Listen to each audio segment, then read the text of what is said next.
gantikan dengan rezeki dan pahala yang kita tidak sangka-sangkakan. Subhanallah. Ayuh mulakan amalan infak ini dengan berinfak dan berwakaf kepada kempen membina aset Islam oleh Pertubuhan Mihrab sekarang. Ketahuilah, dana kempen membina aset Islam oleh Pertubuhan Mihrab ini bukan sahaja disalurkan untuk pembinaan semula Masjid Nurul Islamiyah Sungai Choh Rawang, tetapi infak anda ini juga akan disalurkan kepada pembinaan dan pengurusan Ma'had Tahfiz Sains Fatimah Az-Zahra Gombak. Masya Allah, kita berinfak untuk Pertubuhan Mihrab ini bermakna kita telah memudahkan urusan mereka membina rumah Allah serta sebuah tahfiz yang bakal melahirkan lebih ramai generasi hufaz. Maka ayuh kita berinfak dan berwakaf kepada kempen membina aset Islam oleh Pertubuhan Mihrab sekarang. Semoga Allah kurniakan rezeki berlipat kali ganda di dunia dan pahala yang mencurah-curah di akhirat kelak. Berinfaklah sekarang.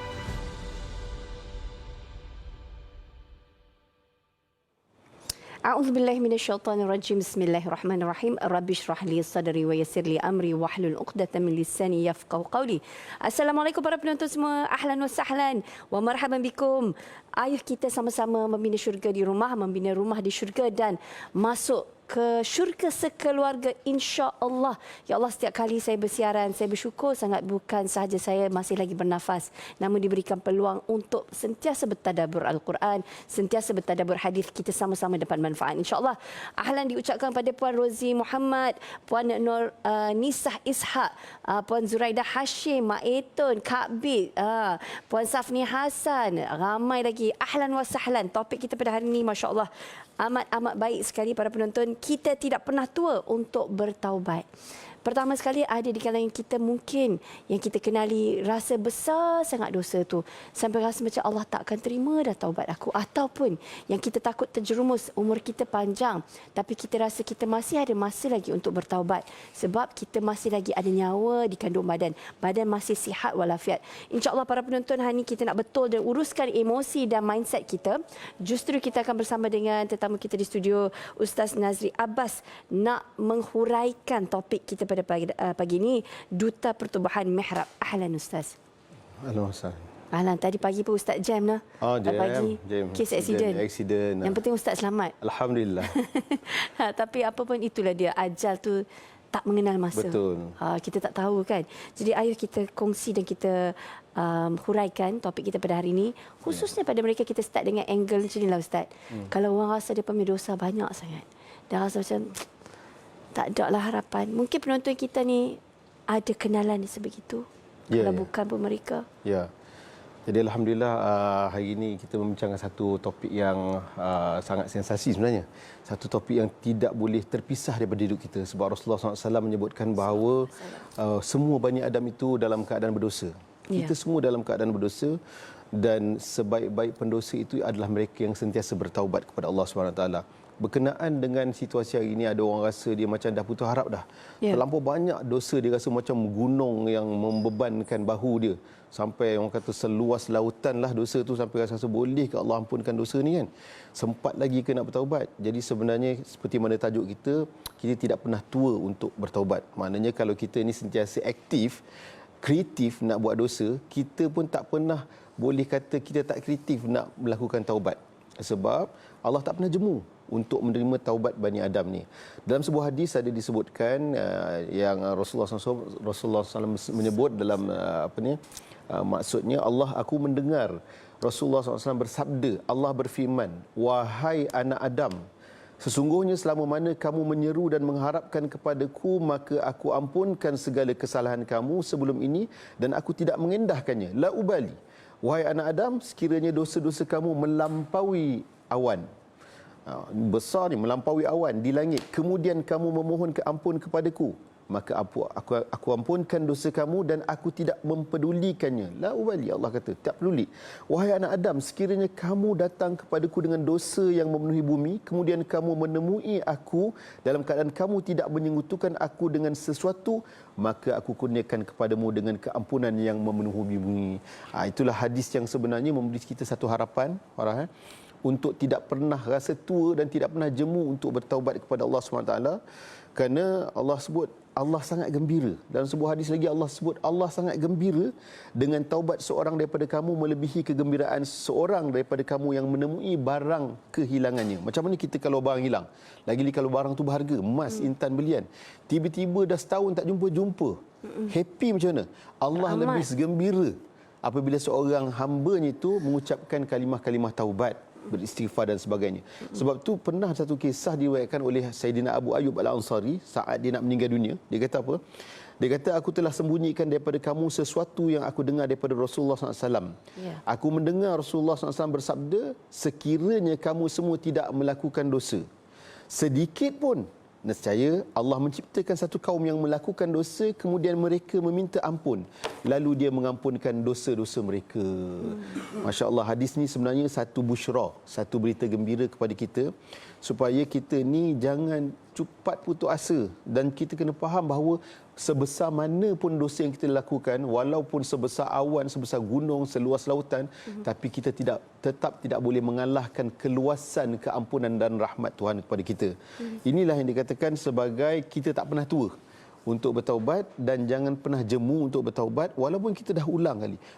Kita buat dosa, taubat lagi. Buat dosa, taubat lagi. Buat dosa, taubat lagi. Sebab Allah kata apa? Wahai anak Adam, sungguhnya selama mana kamu menyeru dan berharap kepadaku, nescaya aku akan sambut. Allah akan ampunkan. Maknanya kita jangan jemu untuk kita bertaubat sebagai satu agenda program kita setiap hari. Baik, Alhamdulillah. Dan sebenarnya kan Ustaz, kadang-kadang kita dah ulang acap kali topik ni. Ya. Namun ada mungkin tersemat, dia kata aku ni tak ada harapan. Ya. Macam tadi kita sebut sikit-sikit kan, mungkin ada hadis yang spesifik kepada individu yang rasa dia dah lanjut usia, dah dalam kategori dosa dia terlalu teruk dan dia rasa dia dah memang tak ada harapan. Dan memang saya pernah bertemu dengan orang yang dia rasa dosa dia terlalu besar. Dia muda lagi, tapi terlalu besar dan dia rasa malu nak minta maaf sebab dia rasa macam tak mungkin aku dimaafkan. Ada tak spesifik hadis ataupun kisah Rasulullah mendepani situasi sebegini? Okey, untuk panduan ni memang kita tak boleh lari daripada hadis Rasulullah SAW. Sebab Rasulullah ni bukan maha guru segala motivator. Dia memberi inspirasi dalam jawapan-jawapan sabdaan baginda. Dalam sebuah hadis disebutkan yang bermaksud apabila seorang yang berdosa kemudian dia menyesalinya, lalu dia berkata, wahai Tuhanku, aku telah melakukan dosa dan tiada yang dapat mengampunkan dosa-dosa itu melainkan Engkau. Maknanya dia tahu dosa itu terlampau besar. Maka ampunkan aku. Maka Allah Jalla wa'ala berfirman, hamba-Ku telah melakukan dosa dan dia mengetahui apa yang akan mengampunkan dan menghilangkan dosanya. Maknanya, walaupun dia buat dosa banyak kali, besar, tapi dia tetap dalam hati dia, dalam fikiran dia tahu bahawa yang boleh selesaikan masalah dia, boleh ampunkan, tak ada yang lain melainkan Allah Subhanahu Wa Taala. Ini penting. Maknanya kita kena tahu siapa yang boleh kita mengadu dosa-dosa kita. Bukan dengan FB, bukan dengan manusia. Kita mengadu dengan Allah. Dan kemudian disebutkan, aku bersaksi dengan malaikat-malaikatku, sesungguhnya aku telah mengampunkannya. Kemudian dia melakukan seumpama itu juga. Dia buat lagi lah, ulang lagi. Kemudian Allah berkata, lakukanlah apa yang kamu mahukan, sesungguhnya aku telah mengampunkan dosa-dosanya selagi dia memohon keampunan. Jadi hadis ni sebenarnya memberi inspirasi pada kita. Kita tak boleh putus asa pun. Sebab selagi mana kita nak mohon keampunan, selagi itulah Allah tidak pernah jemu untuk mengampunkan kita. Tapi bukan maksud hadis ni bila kita terangkan, dia bermaksud, bolehlah buat dosa banyak. Buat lagi sebab Allah tu kan Maha Pengampun. Ini bahaya. Kalau kita sentiasa buat begitu, maknanya kita mempermainkan taubat kita kepada Allah SWT. Kita bermain-main dengan Allah SWT. Ini dipanggil lawyer buruk. So, gunakan hadis ini untuk memberi inspirasi supaya kita tidak putus asa. Sebab berputus asa dengan rahmat Allah itu adalah warisan Iblis la'natullah alaih. Begitulah. Baik, Masya Allah. Dan ada juga hadis kan, Ustaz, berkenaan lelaki yang telah membunuh 99 orang. Itu kisah. Itu habis dahsyat lah penjahat kan. Dahsyat. Masya Allah. Itu memang orang kata kalau dah 99 tu bunuh orang.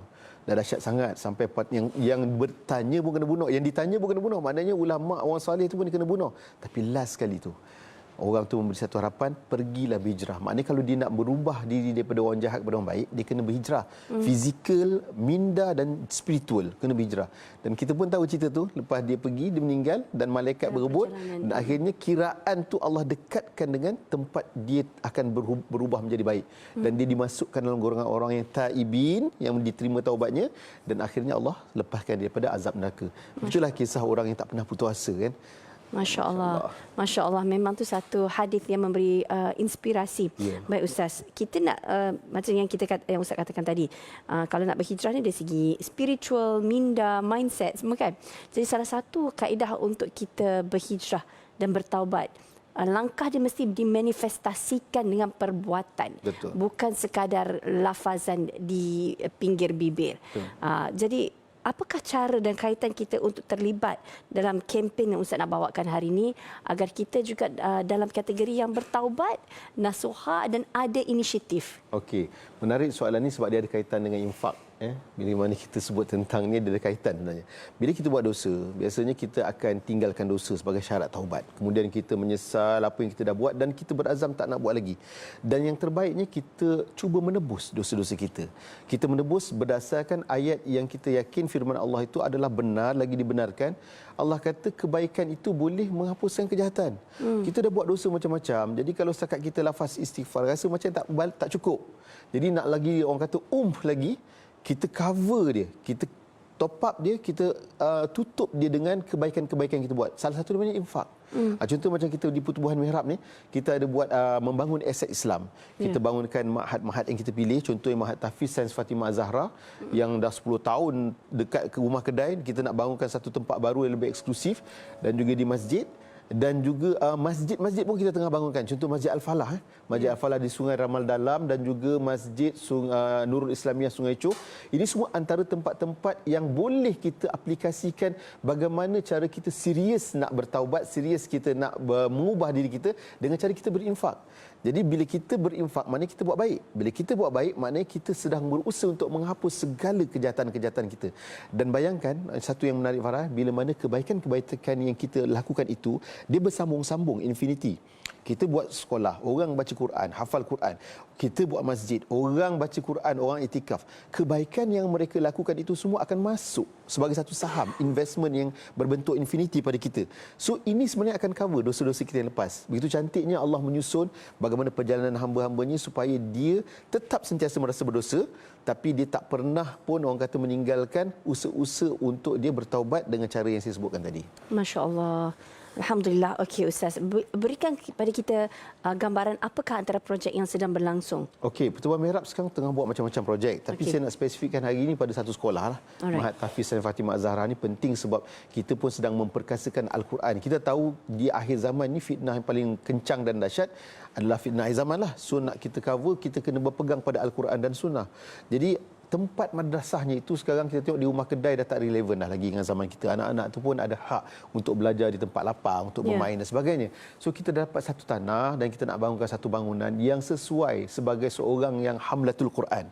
Jadi kita nak angkat Quran ini menjadi dustur kita, perlembagaan kita. Jadi itu yang kita pentingkan. Kita nak bangunkan Mahat Tahfiz Sains Fatimah Zahra ni, kita nak minta semua orang bersama-sama Pertubuhan Mihrab hulurkan bantuan. Kalau katalah tak mampu, senyum pun tak apa, tapi yang paling penting ajak orang lain. Ajak orang lain, sebar-sebarkan, viralkan ni. Ada satu sekolah mereka dah dikenal pasti, boleh pergi kat Taman Seri Gombak, tengok sekolah tu macam mana bangun. Dia bangunkan salah satu daripada 7 sekolah terbaik Gombak.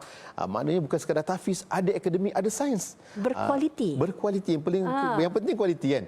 Dan kemudian masjid tempat kita nak orang kata meluahkan segalanya pada Allah, rumah Allah. Jadi kita nak makmurkan. Kalau Farah pergi kat Sungai Ramal Dalam tu, ada tu nampak masjid macam kat Turki ya. Pergi kat pintu dia macam kat Masjid Nabawi lah kan. Lagi 5%. Masya Dengan 5% Allah. bukan banyak. Kita ulur seorang sikit sama-sama, bangunkan, kita tak perasan besok kita terkejut. Apa orang kata, pulangan yang Allah bagikan tu orang kata tak setimpal dengan apa yang kita bagi. Dan itulah cara kita nak cover dosa-dosa silam kita. Dan juga ada satu masjid yang lokasi dia sangat dekat dengan jalan besar, iaitu Masjid Nurul Islamiyah dekat Sungai Chow.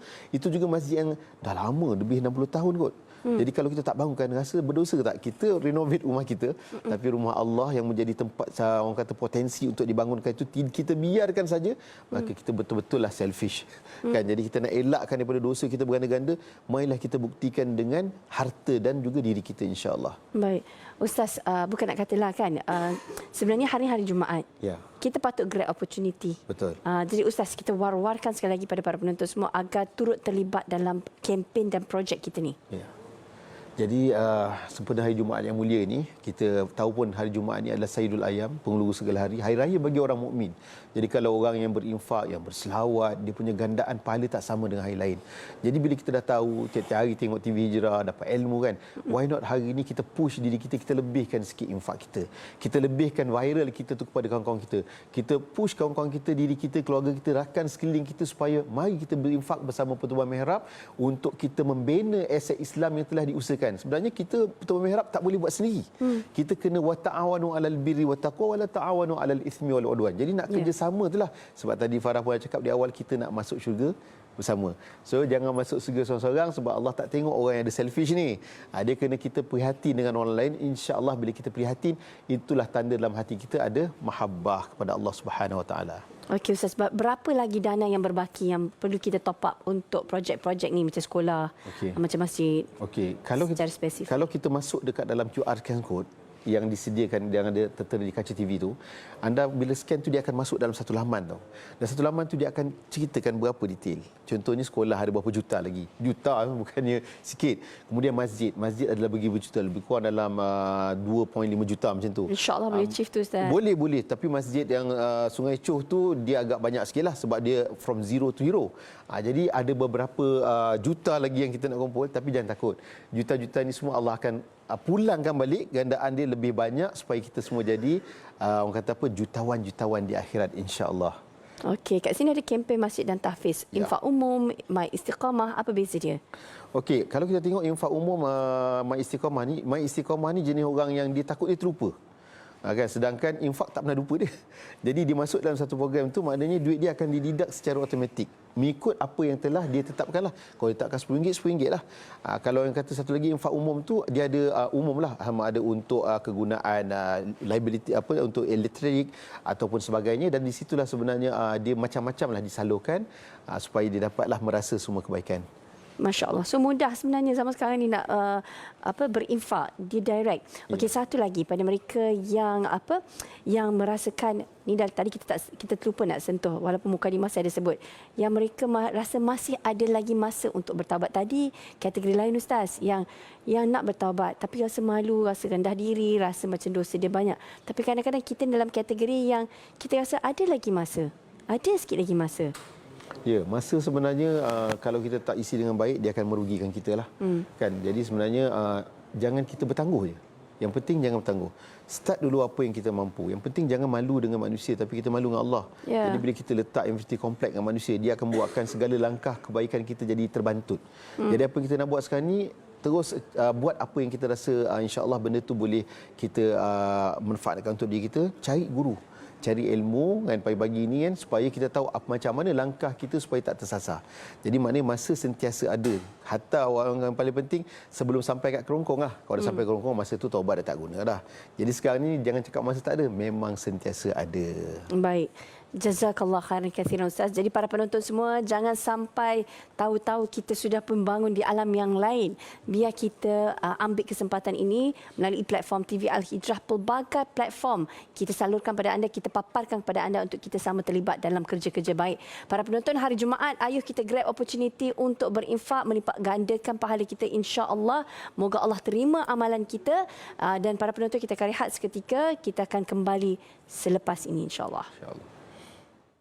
Tahukah kita, kuasa infak antara rahsia yang sukar dijangkaui akal manusia, kerana apa pun yang kita infakkan sudah semestinya Allah Subhanahu Wa Taala akan menggantikan dengan rezeki dan pahala yang kita tidak sangka-sangkakan. Subhanallah. Ayuh mulakan amalan infak ini dengan berinfak dan berwakaf kepada kempen membina aset Islam oleh Pertubuhan Mihrab sekarang.